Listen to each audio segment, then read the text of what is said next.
گران محترم عوردن کو دا حضرت علامہ احمد شعیب خان سے دا بیانونو دا MP3 CD دا پارا زمنگ دا دکان پتہ یاد ساتئی اشاعت توحید سنت کیسٹ اینڈ سیڈیز مرکز دکان نمبر 23 عبدالرحمن پلازا نزد مین چوک جہانگیرہ روڈ سوابی پروپرائٹر انور شیر توحیدی موبائل نمبر 03015710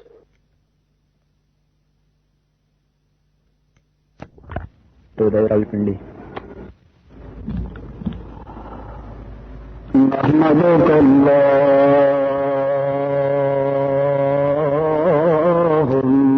یا من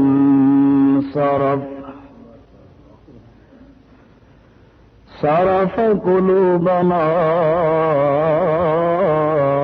الى محبتک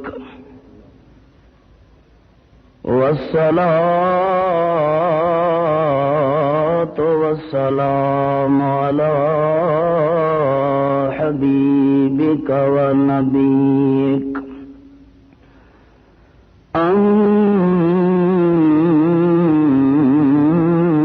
أما بعد فأعوذ بالله من الشيطان الرجيم بسم الله الرحمن الرحيم سبحان الذي أسرى بعبده ليلا من المسجد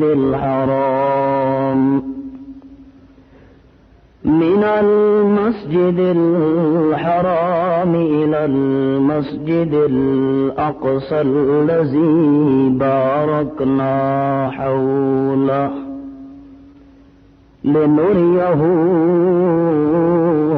من آياتنا إنه هو السميع البصير سبحان ربك رب العزة عما يصفون وسلام على المرسلين والحمد لله رب العالمين اللهم صل على محمد وعلى آل محمد كما صليت على إبراهيم وعلى آل إبراهيم إنك حميد مجيد اللهم بارك على محمد وعلى آل محمد كما باركت على إبراهيم وعلى آل إبراهيم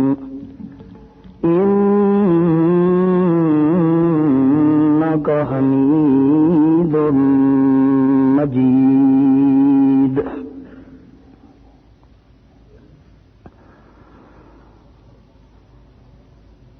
انتہائی معزز اور قابل صد احترام علماء کرام،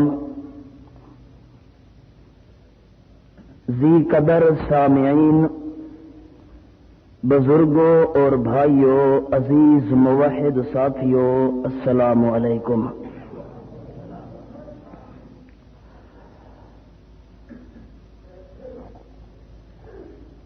بحمدہ تعالی وعدہ کے مطابق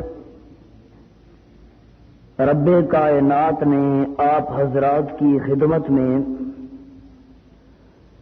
حاضر ہو کر بیان کرنے کا موقع عطا فرمایا ہے۔ خلوص دل کے ساتھ دعا فرمائیے کہ رب کائنات ہمارا مل کر بیٹھنا قرآن و حدیث سننا سنانا محض اپنی رضا کی خاطر قبول و منظور فرما کر ہماری نجات اخروی کا ذریعہ بنائے۔ مختصر سے وقت کے اندر چند گزارشات عرض خدمت کرنا چاہتا ہوں، لیکن بطور تمہید عرض یہ ہے کہ حضرت آدم علی نبینا و علیہ الصلاۃ والسلام سے لے کر حضرت عیسیٰ روح اللہ اور کلمۃ اللہ تک اللہ رب العزت نے جتنے بھی انبیاء علیہم الصلاۃ والسلام کو مبعوث فرمایا، صحیح تعداد اور شمار یہ تو اللہ رب العزت ہی بہتر جانتا ہے۔ دین حق کی خاطر راستہ توحید میں امام الانبیاء سے پہلے مبعوث ہونے والے جتنے بھی انبیاء علیہم الصلاۃ والسلام کو شدائد اور مصائب کا شکار ہونا پڑا۔ پوری امت کا اس بات کے اوپر اتفاق ہے کہ تمام انبیاء علیہم الصلاۃ والسلام کے مصائب، تمام انبیاء علیہم الصلاۃ والسلام کی تکالیف، تمام اللہ رب العزت کے رسولوں کے شدائد، تمام انبیاء علیہم الصلاۃ والسلام کی ایذا رسانی، اگر اس کو ترازو کے ایک پلڑے کے اندر رکھ دیا جائے، پر راستہ توحید کے اندر جس قدر تکالیف امام الانبیاء کو دی گئیں اتنی کسی اور پیغمبر کو دی گئیں نہیں۔ یہ ایک ایسی حقیقت ہے کہ جس حقیقت کا اعتراف کیے بغیر کسی انسان کے لیے چارہ موجود نہیں۔ چنانچہ امام الانبیاء والمرسلین خود فرماتے ہیں، لوگوں، اللہ رب العزت کے راستہ کے اندر جس قدر مجھے ستایا گیا، جس قدر تکالیف مجھے دی گئیں، جس قدر مصائب اور دکھ مجھے اٹھانا پڑے، مجھ سے پہلے کسی اللہ کے پیغمبر کو اس قدر نہیں ستایا گیا۔ یہ الگ بات ہے کہ تکالیف ان پر بھی بے شمار آئیں، اللہ کے پیغمبروں پر اس قدر مصائب کے پہاڑ توڑے گئے کہ رب کائنات کا قرآن کہتا ہے حتی یقول الرسول والذین آمنوا متی نصر اللہ الا ان نصر اللہ قریب، کہ اللہ کا پیغمبر بھی پکار اٹھتا تھا، ربا بہت تکالیف آ چکی، ربا بڑے مصائب برداشت کر چکا، یہ تو ہمیں یقین ہے کہ تیری مدد اور نصرت ضرور آئے گی، ہیلپ تو ضرور کرے گا اللہ، پر متا نصر اللہ، اللہ وقت تو بتا دینا ہمارے مصائب کب ختم ہوں گے، تیری امداد کب آئے گی۔ کیوں؟ اگر کسی چیز کی تعیین ہو جائے، وقت کا پتہ چل جائے، تو اس چیز کا سہنا انسان کے لیے آسان ہو جایا کرتا ہے۔ پھر رب کائنات بھی تسلیاں دیتا رہا، الا ان نصر اللہ قریب، میں اللہ کریم کی امداد قریب ہے، حوصلہ رکھنا۔ اللہ کے پیغمبروں پہ مصائب بے شمار آئے، لیکن امام الانبیاء کے برابر کسی پیغمبر کو تکلیف نہیں اٹھانا پڑی۔ اور قانون ہے ہماری دنیا کا کہ اگر میرے اوپر پریشانی آ جائے یا آپ کے اوپر کوئی دکھ آ جائے تو ہم کیا کرتے ہیں؟ اپنے دوستوں کے سامنے دکھ بیان کرتے ہیں، رشتہ داروں کے سامنے تکلیف بیان کرتے ہیں۔ پھر بیان کرنے کا فائدہ یہ ہوتا ہے کہ دوست و احباب، رشتہ دار اور تعلق رکھنے والے اس دکھ اور درد کو دور کرنے کے لیے تسلیاں دیا کرتے ہیں، یار تسلی رکھ، اگر تیرے اوپر دکھ آ گیا تو کیا پرواہ ہے، اور لوگوں پر بھی دکھ آیا کرتے ہیں، اگر تیرے اوپر تکلیف آ گئی کیا پرواہ ہے، دوسروں پر بھی تکلیفیں آیا کرتی ہیں۔ جب تمام انبیاء سے بڑھ کر امام الانبیاء پہ تکالیف آئیں، لوگ تو مارنے والے موجود تھے، لوگ تو ستانے والے موجود تھے، لوگ تو پریشان کرنے والے موجود تھے، فرشوں پہ تسلیاں دینے والا کوئی نہ تھا۔ رب کائنات نے فرمایا محبوب میں اللہ کریم تجھے عرشوں پہ بلا کے تسلیاں دوں تاکہ تیرے دل کے اندر جو غم اٹھ رہا ہے کم از کم اس غم کے اندر کچھ ہلکا پن واقع ہو جائے۔ رب کائنات نے اسراء کرایا، رب کائنات نے معراج کرایا۔ زمین کے سفر کو کہتے ہیں اسراء، اور جو زمین سے اوپر سفر ہوا اس کا نام ہے معراج۔ اسراء کا بھی مقصد، معراج کا بھی مقصد تاکہ راستہ توحید میں جو تکالیف آ رہی ہیں ان تکالیف کو برداشت کرنے کے لیے امام الانبیاء کو تسلیاں دی جائیں۔ ہمیں تسلیاں دنیا میں دی جاتی ہیں، امام الانبیاء کو خدا نے اوپر بلا کے تسلیاں دی۔ پھر اسراء کا ذکر قرآن میں ہے، معراج کا ذکر حدیث شریف میں ہے۔ جو آیت پڑھی ہے اس کے متعلق کچھ گزارشات عرض کروں گا، اللہ توفیق عطا فرمائے۔ رب کائنات فرماتے ہیں سبحان الذی اسری، سبحان الذی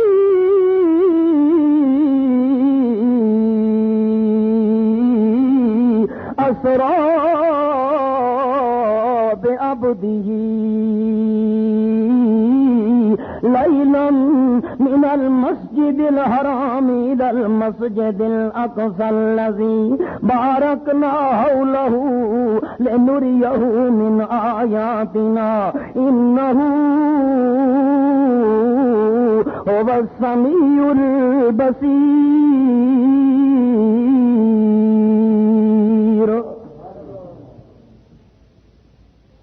امام الانبیاء کو تسلیاں دینے کا وقت آیا، رب کائنات نے عرشوں سے بھی اوپر بلایا۔ پھر جب رب کائنات نے سفر کا آغاز کیا، بیان کرنے کا ارادہ کیا اللہ کریم نے، تو پہلا لفظ بولا سبحان، نسبح سبحانہ۔ علماء جانتے ہیں مفعول مطلق ذکر کیا، پہلا لفظ بولا سبحان۔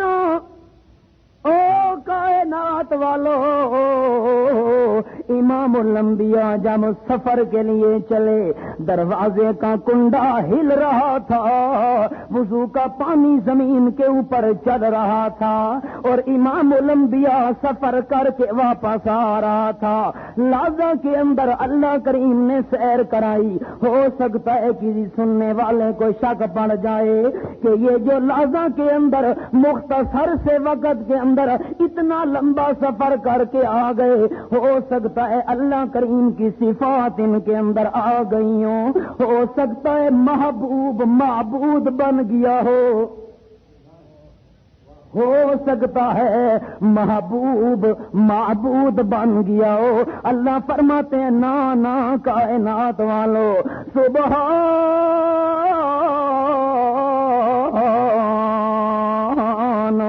شریکوں سے پاک ہے وہ اللہ کریم، اس معبود کا کوئی بھی شریک کوئی نہیں۔ یہ محبوب تو ہو سکتا ہے لیکن معبود کا شریک نہیں ہو سکتا۔ جب زمین سے جانے لگا تو بھی محبوب تھا، بیت المقدس میں پہنچا تو بھی محبوب تھا، بیت المقدس سے اوپر گیا تو بھی محبوب تھا۔ جتنا اللہ کریم کو منظور تھا اتنا اللہ کریم لے گیا، پھر واپس آیا تو محبوب تھا۔ محبوب رہ گیا، معبود رہ گیا، معبود کوئی نہیں بنا۔ اگر محبوب معبود بن جاتا تو پھر نسبح سبحان اس کا مطلب کوئی نہیں بنتا۔ فرمایا سبحان الذی اسری بعبده، شریکوں سے پاک ہے وہ اللہ۔ پھر میرا اگلا جملہ بھی قابل توجہ۔ لوگ کہتے ہیں شیخ القرآن حضرت مولانا غلام اللہ خان رحمت اللہ تعالی علیہ بڑا گستاخ تھا معاذ اللہ. دیوبندیوں پہ الزام لگایا جاتا ہے یہ گستاخ رسول ہے معاذ اللہ. الزام لگایا جاتا ہے اشاعت توحید و سنت کے اوپر یہ انبیاء کے گستاخ ہیں معاذ اللہ. الیاذ باللہ. اپنی عقیدت بھی تجھے بتاؤں نا, اپنی جماعت کی محبت بھی تجھے بتاؤں نا. الزام لگانا تو آسان ہوتا ہے لیکن ثبوت پیش کرنا بڑا مشکل ہوتا ہے. اپنی عقیدہ تو محبت تجھے بتاؤں. میرا عقیدہ میرے شیخ القرآن حضرت مولانا غلام اللہ خان کا عقیدہ, اشاعت التوحید و سنت کا عقیدہ, تمام علماء دیوبند کا عقیدہ کہ جس طرح معبود لا شریک ہے اسی طرح محبوب بھی لا شریک ہے. معبود بھی لا شریک, محبوب بھی لا شریک. اور اگر دلیل پوچھو تو دلیل بھی ساتھ دوں. فاق النبیین فی خلق و فی خلق ولم یدانوہ فی علم ولا کرم منزہ عن شریک فی محاسنہ فجوہر الحسن فیہ غیر منقسم فمبلغ العلم فیہ انہ بشر وانہ خیر خلق اللہ کلہم لا تعجبا لحسود راہ ینکرہا تجاہلا وہو عین الحاذق الفہم. صرف ایک جملے میں معنی کروں تمام کا, جتنے بھی انبیاء علیہ السلام مل جائیں پر امام الانبیاء کے حسن و جمال کا مقابلہ نہیں ہو سکتا. مجھے اجازت دیجئے جب رسول کریم مکہ مکرمہ کو چھوڑ کر مدینہ عالیہ کی طرف ہجرت فرما کے آنے لگے تو مدینہ منورہ کی معصوم بچیاں ہاتھوں میں ہاتھ ڈال کر راستے میں کھڑی ہو گئیں. کچھ مدینہ منورہ کے کمروں کی چھتوں کے اوپر چڑھ گئیں اور ہاتھوں میں ہاتھ ڈالے ہوئے چھوٹی بچیاں مراہقہ بچیاں ہاتھوں میں ہاتھ ڈال کے کہہ کے آ رہی تھیں طلع البدر علینا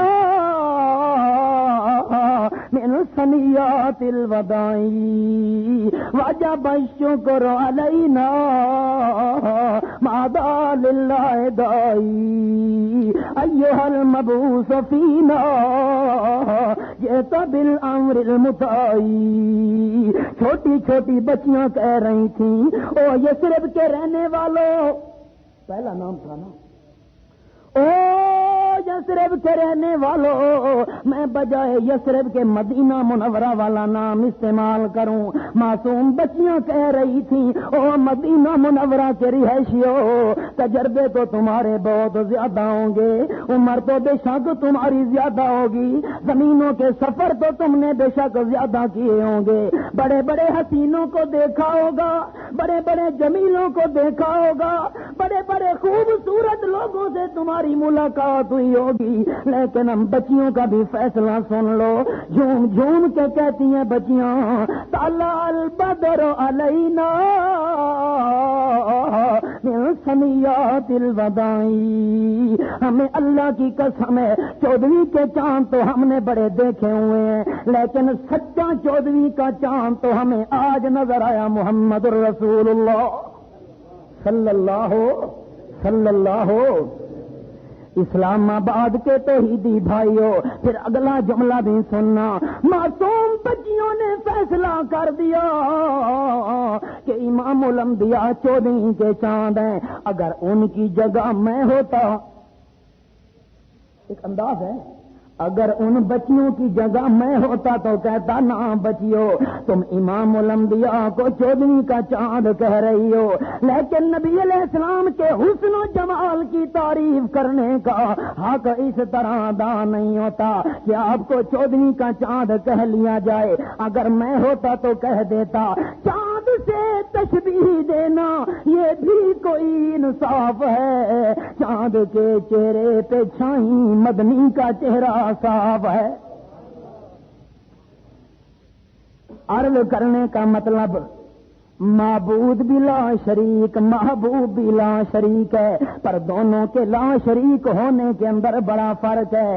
وہ معبود لا شریک ہے اپنی عبادت کے اندر، مشکل کشائی میں لا شریک ہے، حاجت روائی میں لا شریک ہے، داتا ہونے میں لا شریک ہے، بیٹے بیٹے دینے والے ہونے کے اندر لا شریک ہے، اور امام الانبیاء محبوب بھی لا شریک ہے، پر حسن و جمال میں لا شریک ہے، معجزات میں لا شریک ہے، اللہ نے جو کمالات عطا کیے ان میں لا شریک ہے۔ خلاصے کے طور پہ جملہ کہوں، وہ خدائی میں لا شریک ہے، یہ مصطفی میں لا شریک ہے۔ فرمایا خیال کرنا لازے کے اندر جو اتنا سفر طے ہو گیا، ہو سکتا ہے کسی کو شک پڑ جائے کہ محبوب معبود بن گیا، نانا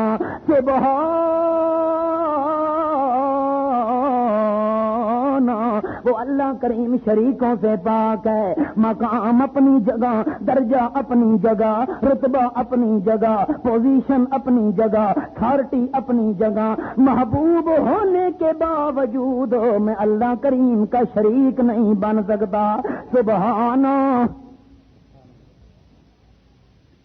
اچھا اللہ سیر کرانے والا کون؟ فرمایا سبحان، سیر اس نے کرائی جو لا شریک ہے۔ اچھا کیسے کرائی؟ فرمایا اسرا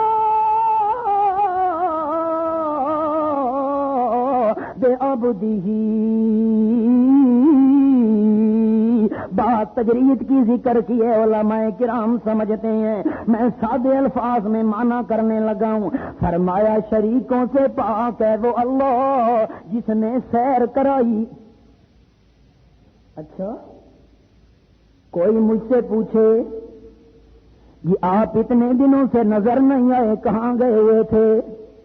میں کہوں جی میں کراچی گیا ہوا تھا سیر کرنے کے لیے۔ اچھا اس لیے آپ موجود نہیں تھے؟ ہاں جی میں لاہور گیا ہوا تھا سیر کرنے کے لیے۔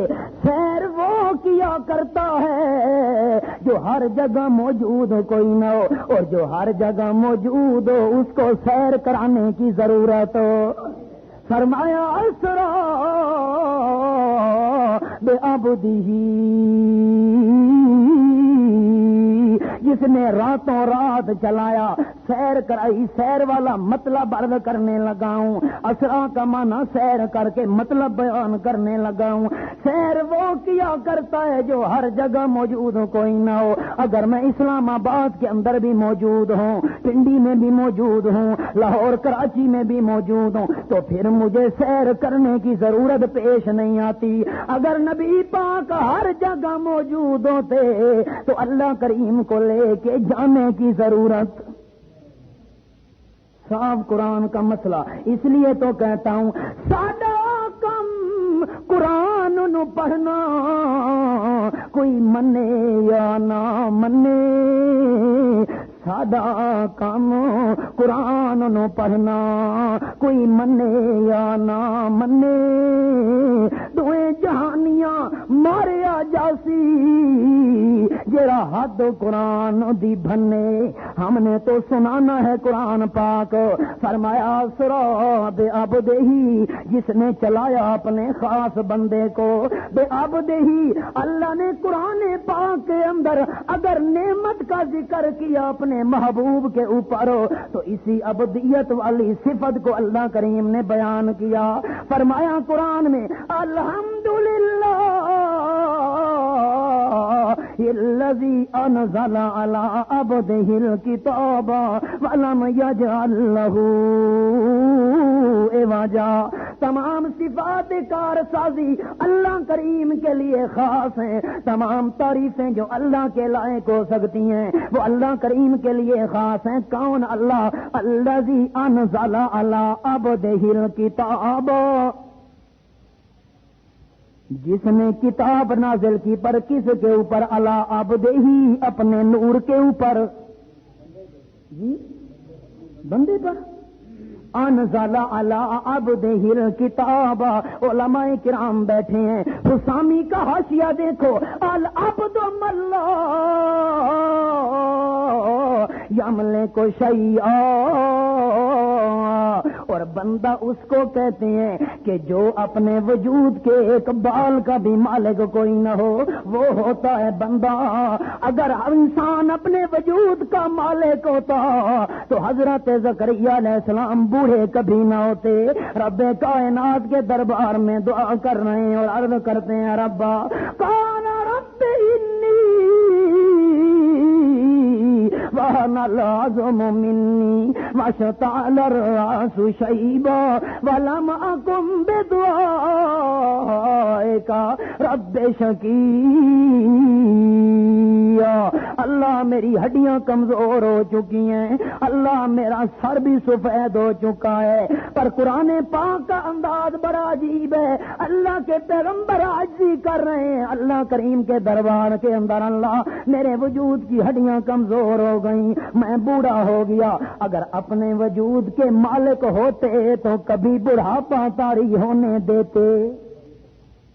پھر واشتعل الراس شیبا، میرا سر بھی سفید ہو چکا ہے اللہ، حالانکہ محاورہ تو عام ہے کہ میری داڑھی سفید ہو گئی ہے، اپنے داڑھی کے سفید ہونے کا ذکر نہیں کرتے، کہتے ہیں اللہ میرا سر سفید ہو چکا ہے۔